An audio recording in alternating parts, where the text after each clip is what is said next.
Hello, আমি ঈশিতা। কেমন আছো সবাই? আজ বেরিয়ে পড়েছিলাম আমি আর অপর্ণা ইসকন যাওয়ার পথে। ইসকন রয়েছে ঠিক রবীন্দ্র সদনের কাছে মিন্টু পার্কে, যেটা রবীন্দ্র সদনে নেমে তোমরা ইজিলি 5-7 মিনিট হেঁটে পৌঁছে যেতে পারবে। আর পরিবেশ এক কথায় অসাধারণ। প্রথমে গিয়েই যোগুদাদা সবার দর্শন পেলেও তারপর মন্দির বন্ধ হয় কিছুক্ষণের জন্য, কারণ রাধা রানীর পুজো চলছিল, মানে তুলসী মঞ্চের পুজো শেষ হওয়ার পর নাম সংকীর্তনে সবাই মেতে উঠলাম।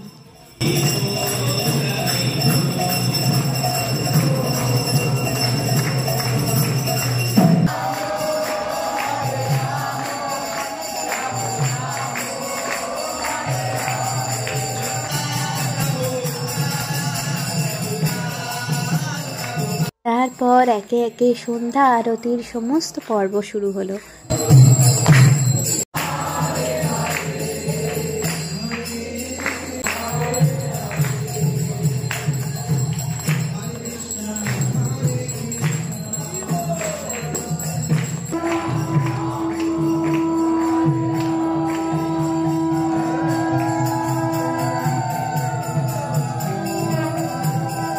পুজো শেষে মন শান্তি করে অনেক অনেক পজিটিভ এনার্জি নিয়ে দুজন এবার বাইরে বেরোলাম।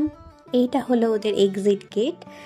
ঠিক মন্দিরের নিচেই রয়েছে একটা সুন্দর শপ, যেখানে কি রিং থেকে শুরু করে ঘর সাজানোর জিনিস, তার সাথে গোপাল ঠাকুরের অনেক রকমের ড্রেস, মালা, তারপরে ছোট ছোট কি রিং, বিভিন্ন ধরনের বই ভীষণ সুন্দরভাবে চারদিকটা সাজানো ছিল। দেখতেও বড্ড বেশি ভালো লাগছিল। তারপর বেরিয়েই সোজা দাঁড়ালাম ভোগ প্রসাদের লাইনে, প্রসাদ খেলাম মন ভরে। তারপর দুজনে বাড়ির পথে রওনা দিলাম। টাটা।